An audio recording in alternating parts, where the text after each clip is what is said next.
Hi! Good morning mga katuto! So ngayon po ay magpi-playlist ako. Actually, tapos na po yung playlist. Parang playlist, you know. Playlist sa tutorial. Okay. So, iniimbitahan ko po ang lahat na panoorin po yun at matuto ha, mga katuto. Pag nalaman nyo po ang pag-tutor kung papaano gawin po sa ating mga kapatid, sa mga kapitbahay, sa mga pamangkin. Opo. Kasi para pag nag-open tayo ng mga quiz bee, math bee, mga ganon, tutu bee, Pinoy Henyo, B, at kung ano-ano pa, ay may laban po ang inyong mga katuto, yung inyong mga naturuan. Okay. So, eto po. Ang topic ko muna ngayon ay mga walang-wala. Inspiration po ito. Inspirational or financial education. Katulad dyan sa ano ko mga katuto. Sa sinabi ko nga, gardening, yung topic ng YouTube natin para sa education, gardening, and financial literacy. Okay. So, since diniscuss ko kahapon yung mga budget diary nga, na-open ko yon, pati yung mga libro sa health and home na may mga literacy din, eto na po. Mag-umpisa tayo sa walang-wala. Episode number 1. O, di ba may ganun? Ilang episode ba ito? Siguro 1, 2, 3, 4, 5. Mga 5 episodes. Okay. Umpisa pa tayo. Walang-walang makain. Apo. Nako. So, ibubuking ko dito ang aking mga napagdaanan sa buhay. Oo. So, ano po yan?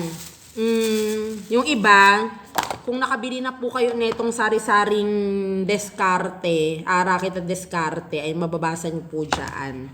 Pero meron pang iba na dito naman ninyo mababasa. Opo, iba-iba yon. Okay. So, ito po. Mga ano po ito, ba't kayo sasabihin? Para maging inspirasyon sa mga kabataan, sa ating mga katuto, sa mga mga nanunood sa atin, mga followers natin, na ano ba dapat mga gawin kapag tayo'y walang-wala. So, eto po, meron akong listahan dito, marami. So, walang makain. Kami po ay maraming magkakapatid na. So, ngayon minsan, may mga kamag-anakan kami dahil sa sobrang hirap. O, kamusta na kaya sila si ganito, ganyan sa Bulacan? Ako, baka kumakain na lang ng ano yun, ng mga paa ng manok. Ibig sabihin ng paa ng manok, isang kahig, isang tuka na lang rin. Tapos kung ano mang kinakain na. So ngayon ganito, ang kinakain ko po dati, dahil minsan nga walang makain, naka-experience po ako noon na wala kaming bigas. Ang binili po ng mama ko, ang pinabili sa akin. Ako po ang bumili noon, kaya tandang-tanda ko. Tapos nung kinain ko, napakabigat. Gabi pa namin kinain yun, mabigat sa tiyan. Ito po ang kinakain ng mga magagaling na boksingero. Si Manny Pacquiao kinain na to. Ano kaya iyon? Mais. Alam ko patuka ng mais pa yun eh. Ay, patuka ng manok eh. Tapos binili ko. Ewan ko ba?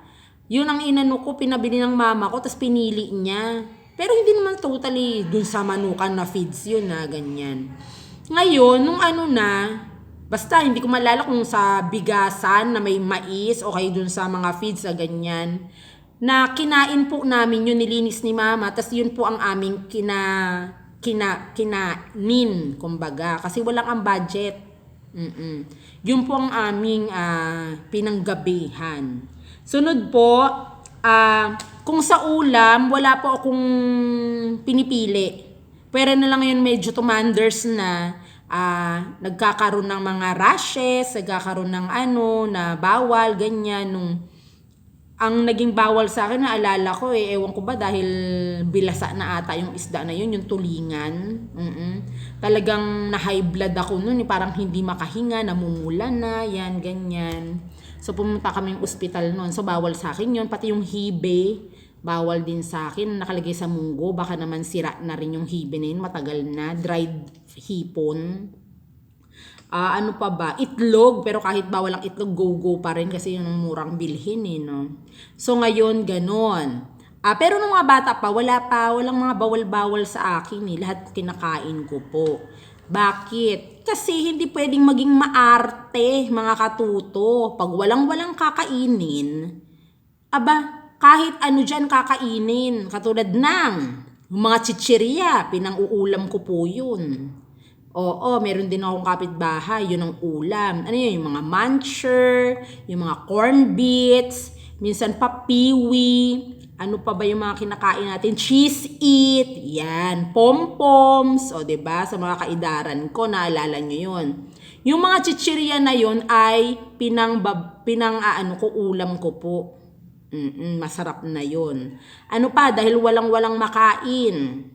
Walang-walang pang-ulam or whatever. Para pasok sa budget, adobo. Adobo na walang baboy. Ano po yun? Toyo na may bawang, na may sibuyas. Ayan. Bawang, sibuyas, toyo. Tapos suka. Yun ang kinakain ko. Yun na po yung ulam. Okay. Isa pa. Sinasahog sa kanin. Titimpla ng kape na may gatas, asukal, ayan, ititimpla, tapos ilalagay doon yung kanin, pwede na. Uso pa dati yung Milkmaid, ewan ko lang ngayon kung may Milkmaid na, pinangpapagatas yun eh, pinainom sa mga kapatid ko, pag time na wala nga yun ng aking pang-ulam. O, diba? So, mga ganun po katuto. Mag-isip-isip tayo ng mga pwedeng pamalit kung wala tayong pang-ulam na masasarap. Hindi ko nga kilala yung cauliflower eh, nung bata pa ako eh. Ang lahat ng kilala ko po ay mga gulay-gulay sa palipaligid na tanim ng aking ina. Tapos, lalagyan lang ng mahiwagang sardinas. 'Di ba? Ligo yan eh. Tama ba? Puro ganun lang. So, sardinas na may alugbati, sardinas na may saluyot, na may iba-iba yan. Talbos, kangkong, malunggay, mga ganun po. Ano pa? Mga talilom. Yan, kumakain ako ng talilom eh. Tapos, mga sardinas na may itlog. Yun yung mga kaya lang pa nating kainin. So, pag tapos pag magbabaon ako, dahil sa walang kaperahan nga, ayokong umabsent. So, yung mga dahon-dahon na yun, tas lalagyan nga ng sardinas, okay, yung mga dahon-dahon na yun, ilalaga lang, na may tuyo kang dala. Kahit nga ngayon ganun po ang inuulam ko. Ngayon yung mga tuyo, mga daing, tas lalagyan mo lang ng kalamansi, yun po. Tapos wag mahihiya dun sa room kumain. Kasi minsan meron nakikipag-exchange gifts na kaklase. Kasi siya, puro karne, tapos ikaw ganun. Puro damo-damo. Gusto rin niya makatikim. Meron akong friend ganun eh. Nag-exchange bayad kami. So yun po. Pag mga wala tayong makain, pwede rin namang magmais na lang. O kaya naman ay, ang tawag dito, saging na saba galing sa likod bahay, yung mga tiniba-tiba. Dahil nagtanim tayo. Kaya mahalaga po talaga na nagtatanim. Hindi yung tumitingin tayo sa puno ng kapitbahay at na tayo pa, 'di ba? Yung mga ganung pag-iisip, naku, wag po nating gagawin 'yun. Kasi the more na kumukuha tayo ng bagay ng iba, 'yun po ay isang pagnanakaw. 'Yun pa ay nasa 10 commandments of our Lord na hindi dapat na ginagawa. Kasi the more na gumagawa tayo ng mga sasama, nako, mahirap po yung ganun. Lalo tayong maghihirap. So, kung ano po ang meron sa hapagkainan, sa hapag natin, yun po ang kainin, mga katuto.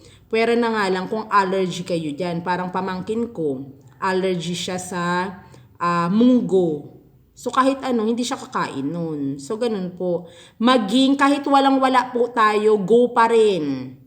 Asin, pwede rin naman yun. Asukal, ibudbud sa sa kanin, asukal na may gatas, o ibudbud yun. So, ganun po ang mga para-paraan lang natin. Pero wag na wag po tayong magnanakaw. Opo. Rumaki tayo at dumiskarte. Rumaki tayo at dumiskarte ng mga ganung ulam na nabanggit ko po sa inyo. Okay, see you until then. Bye-bye! Bye-bye!